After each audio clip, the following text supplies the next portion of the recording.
Kita mulai ya Bapak Ibu ya. Bismillahirrahmanirrahim. Assalamualaikum warahmatullahi wabarakatuh. Waalaikumsalam Waalaikumsalam warahmatullahi warahmatullahi wabarakatuh. wabarakatuh. Alhamdulillahirabbil alamin wa bihi nasta'in ala umuri dunya waddin wa ala alihi washabbihi ajmain. Rabbi shrahli sadri wa yassirli amri wahlul 'uqdatam min lisani yafqahu qawli. Pertama-tama marilah kita bersyukur kehadirat Allah Subhanahu wa taala yang mana masih diberikan kesehatan lahir dan batin untuk dapat melaksanakan kegiatan ujian komprehensif pada siang hari ini. Salawat teriring salam, tidak lupa pula kita sampaikan kepada Nabi besar Muhammad SAW. Semoga kita senantiasa mendapat syafaat dari beliau. Amin ya rabbal alamin. Amin. Bapak Ibu yang saya hormati, sebelum kita mulai kegiatan ujian komprehensif pada hari ini, izinkan saya untuk memperkenalkan diri dulu Bapak Ibu ya. Nama saya Erwina Mutiara Sari, saya mengajar guru pendidikan agama Islam di SMP Negeri 5 Bandar Lampung. Saya mulai menjalankan tugas saya sebagai guru agama itu pada tahun 2023. Saya satu profesi dengan Bapak Ibu, mungkin hanya sekedar saya lebih pengalaman dari Bapak Ibu bersama anak-anak dan di sekolah. Oke, Bapak Ibu ya. Jadi untuk kegiatan pada siang hari ini adalah ujian kompre yang sudah mungkin diinformasikan oleh panitia lewat LMS Bapak Ibu ya. Sudah kemudian sintak pertanyaan-pertanyaannya sudah diberikan, kemudian mungkin Bapak Ibu sudah mempelajarinya di rumah. Kemudian ya, hari ini kita mulai dengan beberapa tahapan. Yang pertama adalah saya akan memberikan pertanyaan-pertanyaan dimulai dengan nomor absen pertama ya Bapak Ibu ya. Tetapi nanti dalam prosesnya mungkin saya akan meminta jawaban-jawaban dari teman-teman yang lain ya Bapak Ibu. Nah, sebagai penilai. Nah, ini ada beberapa poin ya yang akan saya nilai, yaitu yang pertama adalah tentang materi pengetahuan dari LK1 sampai dengan LK12 ya. Kalau untuk K2, kemudian ditambah dengan pembaca tulis Al-Qur'an, itu bagian terakhir nanti Bapak Ibu ya. Oke, kita mulai aja ya Bapak Ibu ya. Marilah kita awali pertemuan pada siang hari ini dengan bersama-sama membaca lafaz basmalah. Bismillahirrahmanirrahim. Sekarang kepada Ibu Depi ya, ini ya, yang belum ya. Bu, Oke, Ibu Depi, selamat siang Ibu. selamat siang Ibu. Sudah berapa tahun Bu mengajar di SD ya Bu ya? Iya, kalau Hah? mengajar di SD sejak tahun 2020, Bu. Oh, baru 4 Iya, tahun. sebelumnya Mm-mm. dulu pernah honor juga di PAUD, pernah nyoba. Oh gitu. Ya. Sekarang di SD mengajar di fase apa Bu? Sebenarnya kalau aslinya itu dari kelas 1 sampai kelas 6 fase A sampai fase Ya. C, Bu. Tapi untuk lembar lokakarya yang uji ini, RPP atau Mm-mm. modul ajarnya itu fokus ke kelas 4 atau fase B. Oh gitu. Iya. Memang kalau di SD itu begitu ya Bu ya? Enggak. Boleh yang setiap tingkat kita ngajar gitu. Iya, karena di SD kan guru agamanya cuma satu, Bu. Oh, memang di SD itu nggak boleh guru agama jadi wali kelas, nggak ya? Eh, kalau di sini wali kelas itu yang memegang semua kelas, jadi mereka mengajarkan matematika, Mm-mm. IPA, seni. Kalau guru mapel itu hanya agama dan olahraga, Bu. Oh, nggak boleh merangkap ya, Bu ya? Eh, nggak tahu, Bu, tapi tempat saya nggak ada, Bu. Oh gitu. Hanya Karena itu. saya juga nggak tahu regulasi itu gitu bahwa karena kita begini kalau untuk minim ya kan di SD itu paling sampai kelas 6, 6 juga 6 ABCD ya, Bu ya? 6, kalau tempat saya 12 rombel, Bu. Jadi 1A, 1B sampai 6A, Mm-mm. 6B. Mm-mm. Berarti Ibu nggak ngajar 24 jam? Belum 24 dapat. jam, Bu. Oh, 24 jam Iya, karena dia semua tingkatan ya, Bu ya? iya, Bu. Oke, semangat terus Ibu. Ini pertanyaan dari saya. Di sekolah Ibu, sudahkah menggunakan media yang memang eh, berbasis digital gitu, Bu? Iya, Bu. Izin Mm-mm. menjawab ya, Bu. Ya. Di sekolah saya itu tersedia Chromebook, ada, Bu, untuk peserta didik. Jumlahnya sekitar 30. Itu untuk Oh. Chromebooknya. Itu dari pemerintah. Selanjutnya, kalau LCD proyektor itu cuman ada 3, Bu.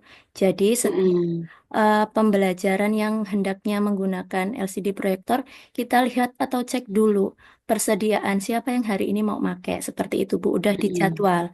Jadi, sebelum, Mm-mm. misal kita hari Senin mau menggunakan ini LCD proyektor, jadi Jumat atau Sabtunya Mm-mm. itu udah daftar duluan gitu, Bu. Oh Karena gitu. nggak setiap kelas ada LCD proyektornya. Ya. Ya, Kalau boleh tahu ya Bu ya, ya. biasanya korektor itu dialokasikan tiap tahun apa 2 tahun sekali atau memang kadang-kadang kalau ada anggaran gitu gimana Bu? Menurut saya kalau ada anggaran mungkin ya, Oh Bu. gitu ya, selama Ibu mengajar di situ ya Bu ya. Iya, Paling tidak begini Ibu, ketika kita menjadi guru, guru profesional kita itu kan pengabdian yang harus kita laksanakan bukan hanya sekedar di bidang agama aja ya Bu ya, iya, Bu. dalam bidang masyarakat dengan sekolah begitu Kak. Kalau boleh saya kasih masukan kepada Ibu, sekali-sekali kita memberikan masukan kepada kepala sekolah ya Bu ya, bahwa eh, itu kan boleh dianggarkan di BOS Bu, boleh dianggarkan di BOS. Nah ya biasanya nih ya kita itu ada rapat barang tadi untuk merancang rancangan RKAS itu rancangan anggaran kegiatan sekolah itu biasanya Ibu ya. Nah Iya. itu per bidang, kebutuhan-kebutuhan itu per bidang. Nah itu jadi makanya kita ada apa sih ya usulan-usulan dibentuk proposal itu Bu. Ya kita memang selalu Bu nggak bisa langsung kita buat proposal itu langsung langsung berhasil nggak bisa Bu. Saya begitu Bu. Selama saya mengajari itu memang dari awal ya namanya junior dulu ya Bu ya 10 tahun yang lalu junior jadi kayaknya nggak dipandang sebelah mata. Tapi kita terus Bu karena itu kebutuhan kita. Kalau yang namanya milik pribadi itu memang bisa kita bawa kemana-mana, ya kan Bu ya. Tapi kalau bisa proyek itu lebih memperbanyak dan itu adalah peran kita juga sebagai guru agama, gitu kan. Itu menunjang menunjang profesi kita juga gitu di sekolah. Karena agak anggaran anggaran anggaran yang diberikan oleh pemerintah itu kan sebenarnya alokasikan ke situ kan dana BOS gitu. Kalau di SMP dan SMA itu ada dana komite malah dana-dana yang lainnya gitu ya. Jadi kita kita mau jangan fokus kepada ke profesi kita aja mengajar pulang jangan Bu karena kita harus peduli juga itu kan hablum minallah dan hablum minannas itu Bu ya seperti eh, apa namanya konteks rahmatan lil alamin ya Bu ya. Jadi bukan hanya sekedar teori aja tapi rahmatan lil alamin itu artinya ide-ide kita juga harus berguna gitu ya Iya, Bu. kan berguna untuk memajukan sekolah yang memang rumah kedua kita gitu. Itu Bu.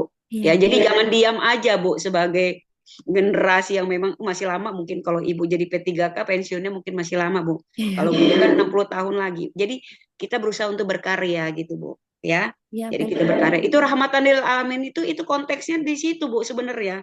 Jadi bukan hanya peserta didik, tapi kita sebagai gurunya juga harus menjadi rahmatan lil alamin. Paling tidak seperti itu ya Bu ya. Baik, Jadi Bu. metode ini lebih efektif dan efisien jika menggunakan Teknologi. teknologi teknologi digital yang memang sudah memang dibutuhkan penting saat ini gitu. Beda dengan konvensional ya Bu ya.